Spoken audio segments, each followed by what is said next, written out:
يجاهرون بحلق اللحية مع التدخين، والملتحي اللي أغلط انقدوه. صحيح إن في المجتمع ناس مريضين عقولهم فارغة للأذى والمكروه.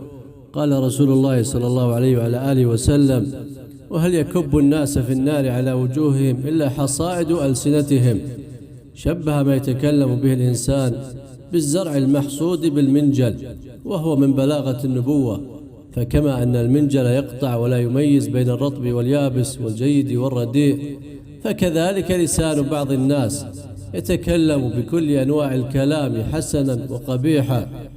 والمعنى: لا يكب الناس في النار إلا حصائد ألسنتهم من الكفر والقذف والشتم والغيبة والنميمة والبهتان ونحوها.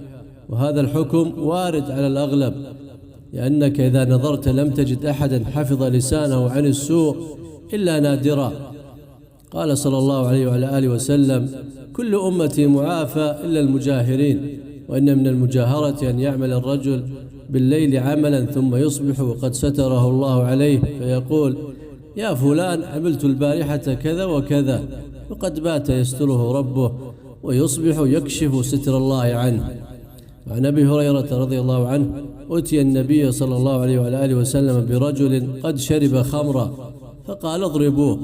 قال أبو هريرة: فمنا الضارب بيده والضارب بنعله والضارب بثوبه. فلما انصرف قال بعض القوم: أخزاك الله. فقال عليه الصلاة والسلام: لا تقولوا هكذا، لا تعينوا عليه الشيطان.